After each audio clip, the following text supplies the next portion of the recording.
Hey mate, you all right? Hi, mate. Hey mate, you all right? Not too bad yourself. Yeah, good, thanks mate. Appreciate you taking the time out of your evening to take part in this interview. No problem, mate. No problem. As lockdown keeping you all right? Yeah, it's just like the same for everyone. I think we're all in the same boat. But 2 weeks from yesterday, we're all out of it. Yeah, nightclubs are open. We're good to go. So yeah, it should be good. I'm just trying to prop this phone up. It won't. If I go on the side, can you still see me? Yeah, mate, I can still see you, mate. Oh, there we go. Sorted. Sorted. No problem. So, mate. Well, first of all, how are you doing? Yeah, good, mate. Good. Enjoying it. Sort of different world I'm in now, but it's all good. I can't complain. The wife and children keep me busy, so I can't complain. Yeah, like I say, it's just all change obviously during obviously the times that we're in, but like hopefully, on the come the 19th, we can all get back to some kind of normality and we can all be allowed back just to normality. Yeah, that's the word, isn't it? Getting back to normal. But it seems it's it. I think if you'd have ever said to someone all them years ago that, not all them years ago, last year that you'd have been locked up for so long and been told what to do, I don't think you'd have believed it. But hopefully, there's a bit of light at the end of the tunnel. We can see the way out, can't we? So Yeah, absolutely, mate. and it's coming home. So that's always a good thing to keep us positive, isn't it? Oh god, that'd be amazing if we could do that just in time for it as well. It would just set up really nicely, wouldn't it? I was just going to Yeah. ask you about that. And obviously, the England run, like we've gone on such an amazing run, to the semis and that, and it's such a big opportunity for the team. Yeah, I think the way that they're playing is great. I mean, defensively, they look so solid, and obviously the players that they've got in attack, not even playing Grealish and Saka and Yeah, Mount. I mean, Foden. Yeah, we really have. We're sport for choice. And well, in my lifetime, we've never had such a good chance. So hopefully they can, they can finish the job and do the business. hope so, mate. Hopefully, can only hope so.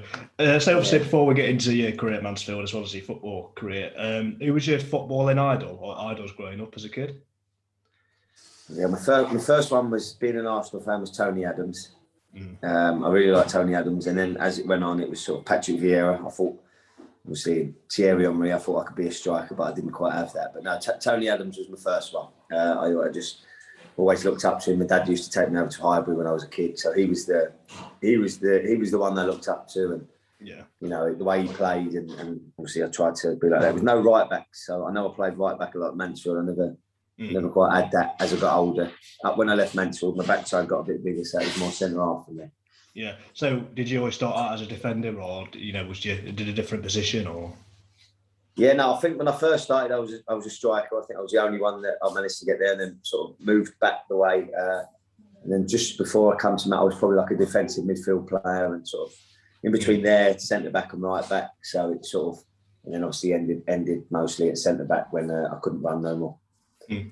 So obviously you started your youth career at Reading, and that must have been a massive thing for you at such a young age as well, such a big club, and that describe your time at Reading for you. Yeah, no, I was at Chelsea till I was 16, and I got released before my scholarship, so I was really gutted with that. Obviously, it was rejection's part of football, so I was sort of gutted that happened at that time. But luckily for me, I went to Reading, and Brendan Rodgers was the manager there of my team, so it was a real lucky sort of move for me at the time. Sort of, I think it made me grow up a lot as well. I sort of moved away from home to go to digs. And sort of had a really good football education there. And obviously, when Brendan left, it was Eamon Dolan, who again was a really good coach. God rest his soul. But I think he made me learn something different. It was more about Brendan was so technical and tactical, but Eamon sort of brought a different sort of mentality to me personally that I think benefited me a lot during my career. And I met him sort of when I'd left, and them two were really good for me in terms of learning from different ways and giving me a good schooling, so to speak. Yeah, I mean Brendan Rodgers, like you mentioned there, he's had a really good game in football, and you must be absolutely delighted to be having played under him and seeing how far he's gone in the game. Yeah, no, I mean he always had a special way with us players as kids, and you can just see when he does his interviews there. He just has an aura about him, and you just like him instantly. Yeah. And when I seen him not so long ago, and well, a couple of years back, but it was like I had seen him sort of a few days before. He was a special man, and seeing him have all the success he's having is great, and hopefully he continues to do so, and I'm sure he will. Yeah, absolutely. Like I say, he's done really well. He's been to some big clubs, obviously a big club at Leicester, and winning the FA Cup. That must have again, that's amazing for a club that hasn't had that much success in recent seasons. So it just shows you how well he is as a coach. Yeah, no, I just think that I mean, I had a few coaches like it, but he made you, when you were playing well, he made you feel like $1 million. He has that knack of making you feel like you'll run through a brick wall for him. No, I wish him all success. But being an Arsenal fan, hopefully we can get the FA Cup next year. I would talk about Arsenal because there's been a lot of things going off there. Yeah, no, I won't stop then if we do. Yeah. So obviously, like we mentioned there, Reading, then you went out to Kidderminster on loan a couple of times. That must have been a big thing as well, first team football as well. And obviously AJ grows a player then. Yeah, massively. I really sort of, how can I say, felt that at that time I needed to move to professional football. It was sort of, I wanted to be into the men's game, and as good as the Reading Academy was, it was really good for me to go to Kidderminster, to get my schooling and find out. I think there's always that thing when you're, can I do it at men's level? Can I do the Saturday, Tuesdays? Am I physical enough? And I think as a breeding, it was very good. Obviously, I didn't know at the time, but I met my wife, so Kidderminster is now home, which is unusual. But it gave me a really good platform and a really good sort of avenue into first team football. So I'm chuffed to bits that it happened. When I went back here the second time, I think if I had my time back again, I maybe would have, maybe tried to stay in the league. But again, it was another good experience and one that I don't look back at anything with too many regrets. So I sort of, just keep playing through and see how it goes. So was it a case of Reading just saying, look, you're a young player, just go out and play football essentially, and then just come back to us? Yeah, pretty much so. Yeah, I mean, the season that I went out on loan, I think it was the season that they got promoted to the Premier League. I was nowhere near the first team. It was all about me, finding my way and finding my level and going out there. As I said, was a real big learning curve and one that I needed at the time. I moved further away from home. You sort of, and you're playing professional football, which is. As a 7-8-year-old boy, that was all it was about for me. But once I had that taste, then I wanted more, and I was going to make sure I got it. Well, that's it. You're determined, and that's what you've got to be. As anything in life, if you want to get anywhere, you've just got to make sacrifices essentially if you want to, play at the highest level. Yeah, correct. Yeah. So obviously, shortly afterwards, obviously Mansfield came in. How did that move come about then? Mansfield, how did you know there was interest in there?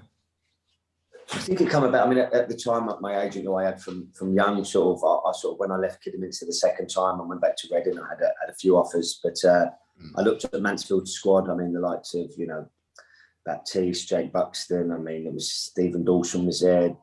Giles. It was a squad of real good pedigree. And obviously, I met with Peter Shirtliff at the time and the owners of the club, and for me, it was only going one way.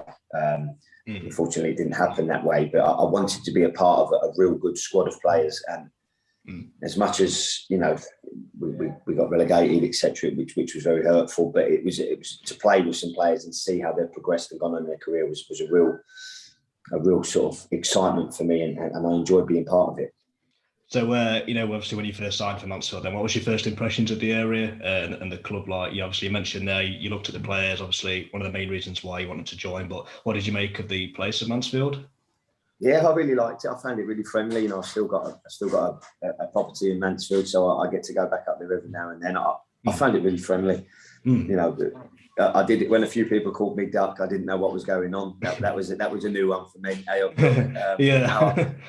really enjoyed the friendliness of it. It was people and people adapted to me, and sort of took me in quite quick. Paul Horan was there, who was real good around the place to sort of take you under and give you plenty of stick. But got a bit of stick for the accent. But no, I thoroughly enjoyed it. And as I said, the people took to me, which is always lovely. It makes it a lot easier. Yeah, that's it. That's what you want as a player, really, especially when you're not from out of area as well. That must make you adapt to the area, and it makes it easier for you as well, just to settle in as well. Yeah, no, it does. I mean, Mansfield, of all my football careers, is the only actual football club that I've lived within the city that I'm playing for, or within the town. All the others I've been slightly out, so it you pop to the one stop or wherever, and you know, you have a fan after a game. If it was a good game, it was good. If it wasn't, then it wasn't. But no, it's something that I enjoyed, and I look back on it with fond memories, albeit it didn't end the way that I would have liked it to. But Mansfield are back probably one division below where they belong, in my opinion. But I'm sure they'll get back up there soon and hopefully beyond. Yeah, hopefully. I mean, a lot's changed, obviously, since your time. Obviously, we've got new owners now, training facility, you know, clubs in the same position in terms of, obviously, League Two and what have you, but, like, there's been so much change, obviously, as you've seen. So, you know, still kind of frustrating, but I think that's just a lot of teams can say the same. Obviously, there's 23 other teams that want the same, and it's a difficult league to get out of, to be fair. No, it's such a hard league. I mean, you know, luck, touch wood that I've got out of it, but it's a slog. You know, it's a war of attrition, so to speak. It's not an easy league to get out of, and I think each season, you know, it comes out with the favourites. And I know the last couple of years, Mansfield have been up there or thereabouts with the favourites with the squad that they've got. But there's so much more to, you know, the players on the paper. It's, you know, but no, and I'm hopefully this season, you know, you can finish the job and get up there. When I say finish the job, get up there and then go again, hopefully. I hope so. I hope so. Obviously, like you say, relegation. Obviously, the second season. It was just, when you look back on it, it's like, obviously there was a lot going off behind the scenes. Obviously, with the ownership, obviously, and so much other things. But like, you know, you look at the squad of players that we had, and you think to yourself, how did we go down with that squad? It's like, it's strange, isn't it, when you think about it, with the quality of players that we had, and because obviously they played at a high level as well. So it was strange to see, you know, that squad go down. Yeah, no, it was even strange to be in. It was one of them things, I think, as it was going along, you know, that it wasn't getting the results, and you sort of think, well, it will happen soon because we had too much quality. But I think it was a lesson for me. You know, football has got a horrible way of biting you in the backside. And I'm not saying we didn't do the right things. It just didn't seem to happen. You know, we had a lot of sort of results where it just didn't quite go for us. And as you said, the players that we had were too good to go down, in my opinion. But I think with football doesn't know what, you don't always get what you deserve with football. You know, sometimes it can sort of, you know, sort of sneak up and bite you. But I guess for a football club, and I probably didn't think it at the time, but it probably worked quite well. That went up, sort of built again, come back, and now a really strong outfit. Yeah, and that's it. You know, so in your first season then at Mansfield, then how did you think you did in your first season coming to the club?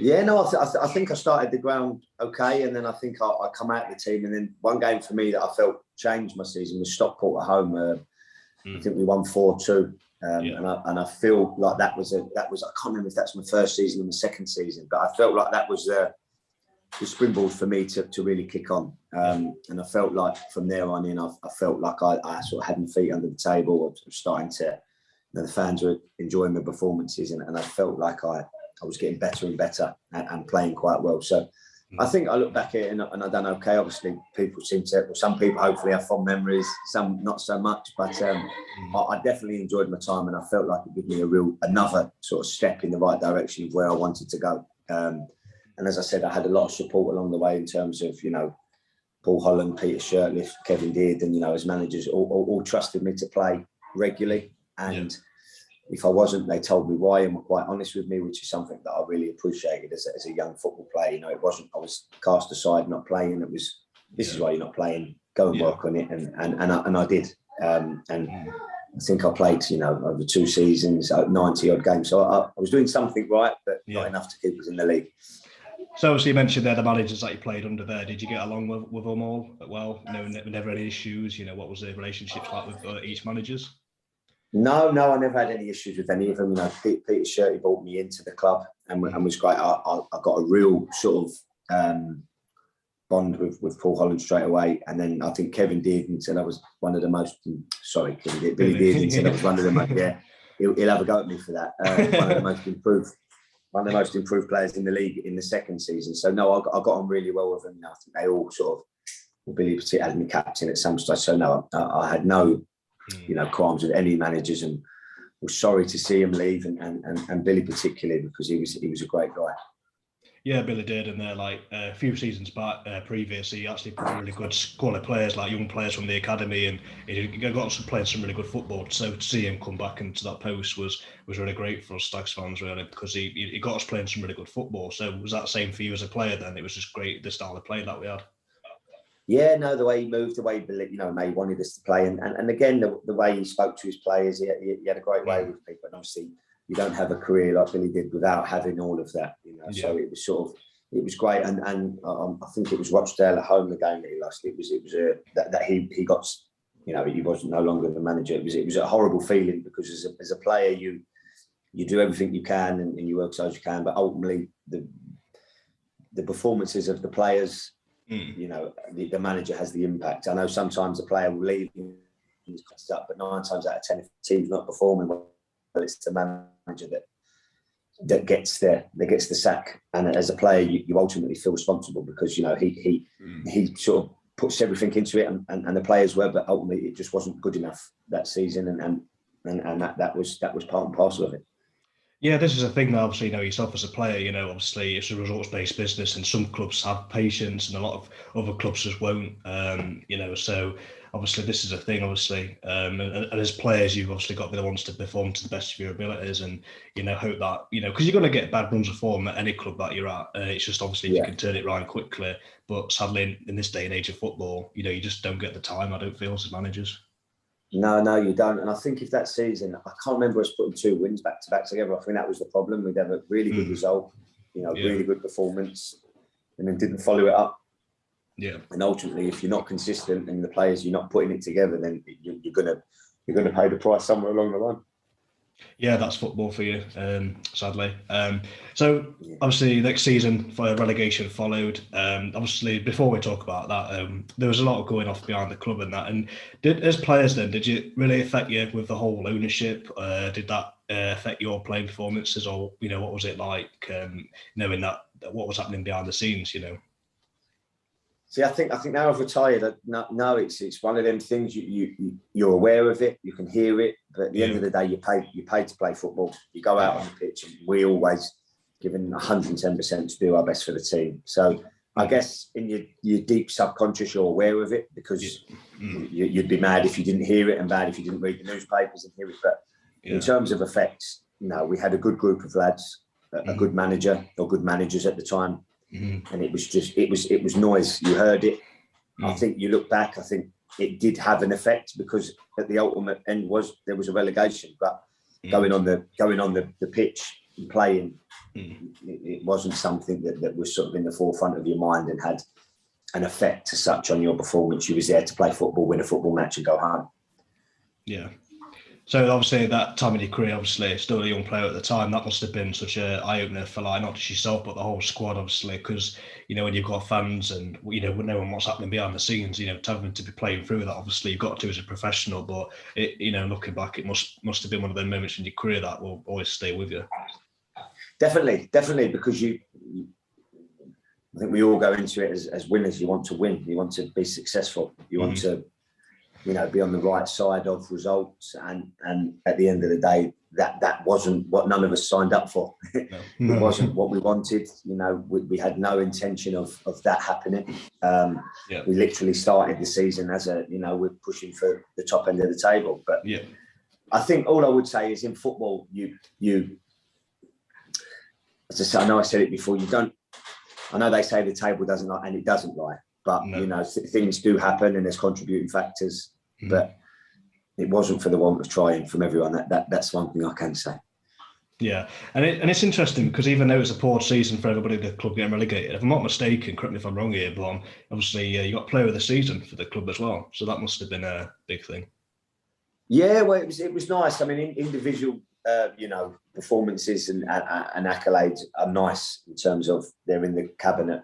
You haven't, but for me personally, I look back on my career, and as I said, I was lucky to win some promotions. They're the ones that I look at, because I wish I was a professional golfer.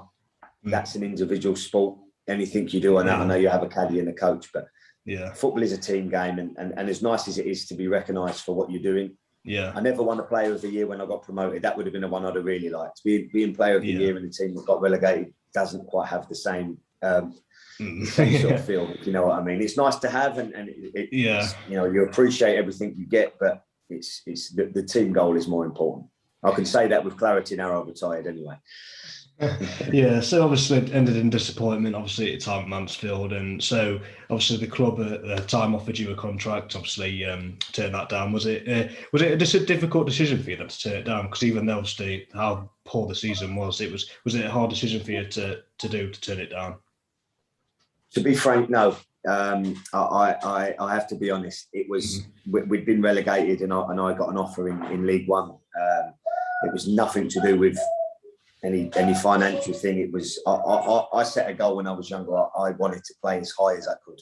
I had a lot of close friendships, and I got on with a lot of people. But at that time, you could see there was a lot of players leaving Mansfield, and I wasn't quite sure how the club were going in terms of building, and were they going to be going, you know, pushing for the league the next year. And the offer that I got from Stockport was what I wanted. You know, I felt like I'd had a good season and been successful, and I didn't want to then drop out of the league again and then sort of be climbing my way up. So at the time, it might have been emotionally quite difficult, but then when I look back at it in the cold light of day, it was quite clear. And I'm sorry if that's not the right answer. No. I think it's one of them. I think any player, like any lower league club, if they get offered to play at like high level, they're going to take it. You'd be daft not to. Yeah. Obviously, I mean, a lot of ex-players that I've spoken to always say football is such a short career. So, you know, I think it speaks for actions, really. Yeah. No. Honestly, for me personally, it was being successful and playing as high up the ladder as I could, and then obviously I was rewarded in terms of, because I've been with an offer.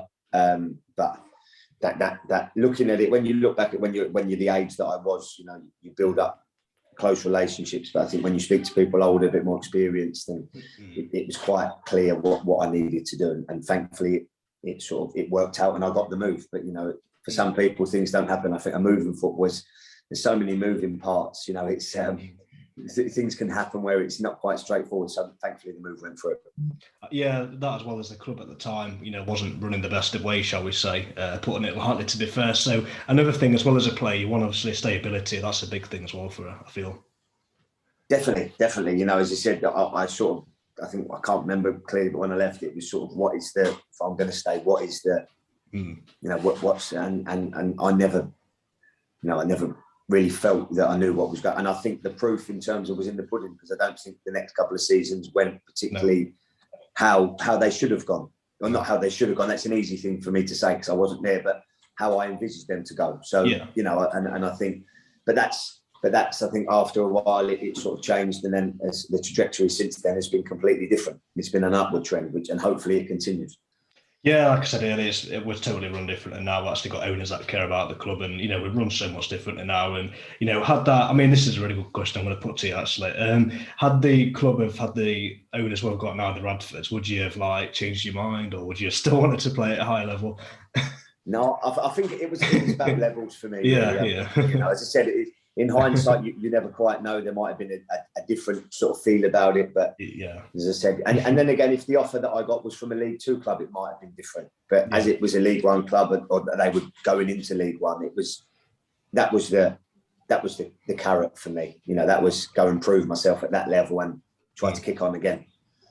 Yeah, like I say, you obviously mentioned Stockport. You played for clubs such as Rotherham, and obviously Oxford was where you spent a few seasons at as well. And I always remember you being there because we faced you a few times. And so, what did you make of it as well when you came back to Mansfield to face us? It must have been really strange for you to come back. You know, how was that for you? Yeah, no, very strange. You go back, you never quite know the reception you're going to get. You know, you never quite. The feeling's always a little bit natural. You walk in, you're in the wrong changing room to start with. It's always a bit strange, but. Luckily for me, I mean, I can only remember being involved in one game that was a little bit spicy, not against me, you know, but there was just which is great, which I can't wait to go back to a football match and feel the atmosphere again, rather than watching on the telly where it's a bit sort of, you know, it's a bit bland, isn't it? It's a bit sort of, you know, but no, I was lucky enough to have that, you know, a real good. I'm not saying I got a standing ovation, but I didn't get too many boos, so to speak. So. Yeah, obviously after you left Mansfield, your kind of career just went upwards essentially. Obviously, you mentioned promotions earlier on and that. Like, I mean, what's a promotion? Because we don't really know what they are at Mansfield. To be fair, that must have been amazing for you. No, that they were great. You know, it's a culmination of Yeah. a long hold season and you know building together as a team. So yeah, luckily enough, I got three. You know, I was captain at Rotherham when we went up. That was my first one. I had the children on the pitch, and then I captained Oxford quite a bit and Luton. But the first one is always the best. And I think I moved on from Stockport to Rotherham and had a good period of time there, and luckily enough to get them. But you know, it's as with football, I just feel that I was lucky to play in three good sides. You know, that managed to get there. I was part of it, and you know, I enjoyed the ride. But I think it just for me personally, it was just about working as hard as I could. You know, not letting anyone down in the team, and a football team's like a jigsaw, isn't it? It's different bits that have got to fit in together. So no, I was lucky enough to have that, and I enjoyed the ride. Nice one. So obviously you've been in a few promotions in your time. What ingredients do you think that you need promotion to get promotion? Should I say, like, you know, what are the key things like for any team to achieve that? Well, it's hard. I mean, for me as a defender, it's always that, you know, that solidarity, that defending from the front, you know, all together. Yeah. In all of the teams that I've had, we've had a goal scorer. I think you can sometimes you play in teams and you know, you can batter teams and you haven't got that one player or two players to make the difference. That person, and then that feeling that winning football matches, you know, breeds consistently. You know, it's a togetherness, and I'm not saying all football teams don't do it, but you see sometimes certain groups get together and it just sort of clicks.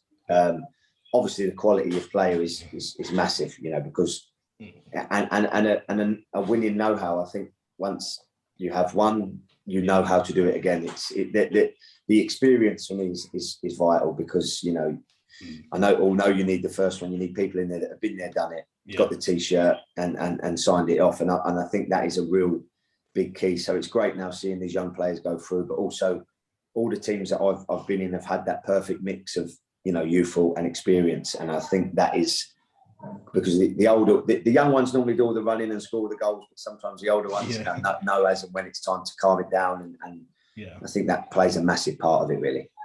Yeah, and obviously good managers. 100%. Yeah, that's a massive thing as well. And I think as well, I mean, I think chemistry as well, partnerships is a massive thing for you. And obviously you being a defender as well, obviously that's a big thing as well. If you can build from the back, essentially, I think that's a massive thing as well. Definitely, yeah, definitely. I think things have to come natural. You know, as a right side centre half, I need to have a good relationship with my centre half partner, you know, the right back, and obviously the guy, and all of that is vital. But you know, having them good all over the pitch, you know, them good connections and good partnerships, and you know, I was lucky enough to play with some very good players that made me look a lot better than I was. I can assure you of that.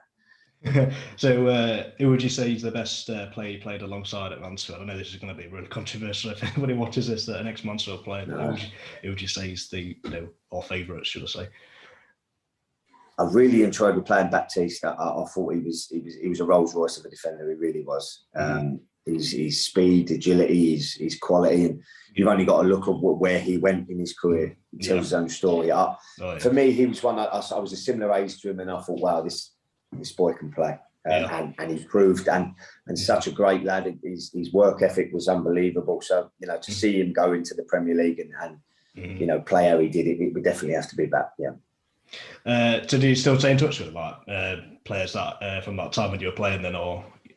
A little bit, yeah. No, I'm I you know, you have the odd text message here and there, and if you see anyone, but yeah, having left football, it's slightly different. But no, it's great when you sort of can speak about old times and reminisce. But no, it's a special game because you do build up a special bond in the time when you're playing. You spend more time with the football team than you do with your own family, you know, because you're literally in each other's pockets. So I suppose it must be strange for you this time of year, because obviously you used to get rid of pre-season now, and it must be strange for you, you know, having not to, you know, get your boots on and get ready to train for you. Yeah, no, it is. Well, I've just been down the pub. I had a game of golf. Well, I didn't tonight, but I've just been down the pub and had a quick beer, so that's quite nice. But I do miss the you know, the camaraderie and all of that. It is nice, but I don't miss the running. I must be honest. Yeah, they were saying that players, but pre-season, like every player speak to, this a bit like the worst thing. Like they like getting back together, like you say, meeting new players and that, but it's just the whole running about thing. It's just players hate it. So was it the same for you then? You just couldn't stand pre-season? I wasn't a fan of running. No, I wasn't a fan of running. No, but it's essential. I think it changed massively when I first started. You could have your 6 weeks off, but nowadays or towards the end, you had to have a mini pre-season on your own before you got back because the lads are so fit, and it's sort of a different world now, to be honest. Yeah, it is. And obviously, before you retired, obviously you played at Luton for a bit, and then obviously ended your career at Cheltenham. So when it came to retiring at Cheltenham, then was it an easy decision for you to make, or was it difficult? Talk us through that. How at the time. Yeah, I think to be honest, I think I knew my own body. I think when I left Luton, I was playing quite well, and obviously I wasn't in the team as much as I would have liked. So it was essential for me that I stayed in the league, and Cheltenham wasn't a million miles away from where I was. But I feel like I started the season quite well, but then it just, my ankles wasn't great. I couldn't do what I felt that I could do. And I felt like I wanted to go out on my terms. I didn't want to drag it on and, play till I was 35, 36, 37 and not justify how I could play. And obviously I've gone into another industry now by the family, but it's just, if I couldn't give it everything, if I couldn't do what I knew I could do, it just felt like the right time to pack it in. Because I've had quite a few offers in terms of going sort of non-league and part-time, and I just feel like I had a really good run at it. I loved every single minute of it, and I wanted to finish where, I haven't got sort of be crippling and sort of limping out of bed. But one bit of advice I give to any of you, and it's stay in it as long as you can, because it's the best job in the world. But for me, it was the right time. I'd run my race. Yeah, I just felt that it was the time for you to obviously just try something new then, essentially, for you. That was the thinking then. Yeah, and to be honest, as I said, the body couldn't do what the brain wanted it to do quick enough. And, and as I said, I didn't feel like I'd have justified and sort of done myself justice if I'd have carried on for maybe another year or two. I felt like the time was right. And I'm a massive believer in things happen for a reason. So I felt like the timing was just right for me and my family. So obviously you mentioned retired now. You've had offers obviously, but obviously you've gone into a different venture now in life. Have you got any potential plans to get back into football as a coach, or have you got any future plans for that? Or no, it's something that I would never say no to, but it's just one of the things. I think I've been out of it a couple of years now. I think football moves on so quickly. Yeah, and I think I've probably been out of it too long to jump back in, to be honest. But as I said, I'm an avid fan. I enjoy commentating on games here and there.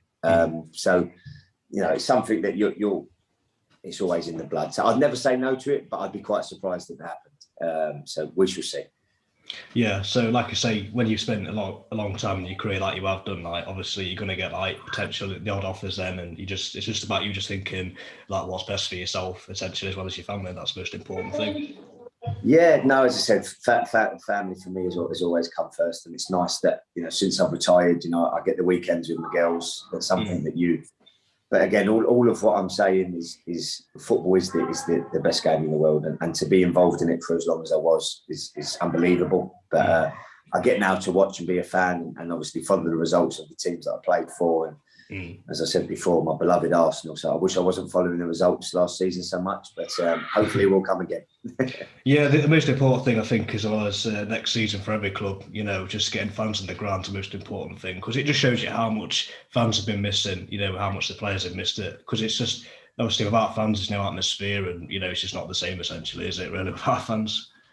No, it's not. And I always think you could do a training game when we played football, and that you'd see people making mistakes that they would never normally make because the pressure's not there. And I have to be honest, I've seen quite a few of them in the stadiums, you watch it on telly, centre halves making mistakes that they don't normally make, goalkeepers, and it's just I think when you don't have that atmosphere, that pressure, that I'm not saying there's not a will to win, because there is, because you're playing for points, but when there's a crowd there, it's a completely different game. I mean, you look at Liverpool. I mean, Liverpool have never lost that many home league games in it, and it's just they are the 12th man. So I think for any club at any level, getting fans back in is an absolute must.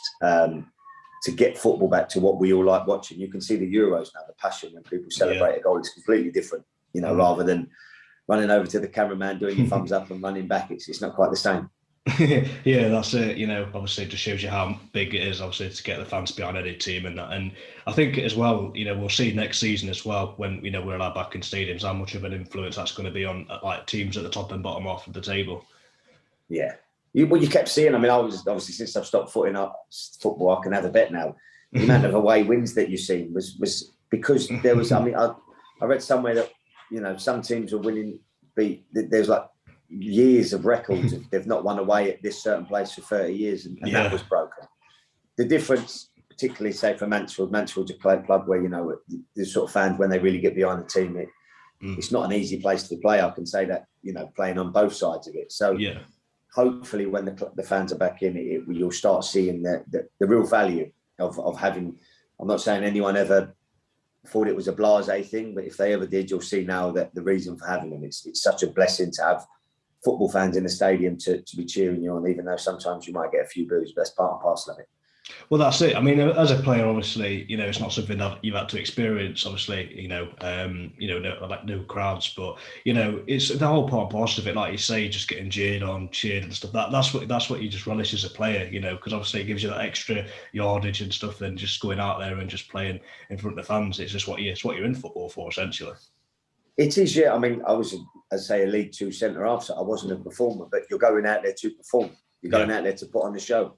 It's what it is. I know you're there to win a football match and you're there to win it for your team. But at the end of the day, you're there to entertain people. It's part of the entertainment business, as strange as that may sound. So to not have people there, and as I said, I didn't have luckily for me personally, I didn't have to do that. But, you know, watching players, you could see sometimes it was almost going through the motions, you know, in a strange. You're sort of on autopilot when there's no fans there. So I'm sure when the fans are back in the League Two stadiums, it'll be a completely different kettle of fish.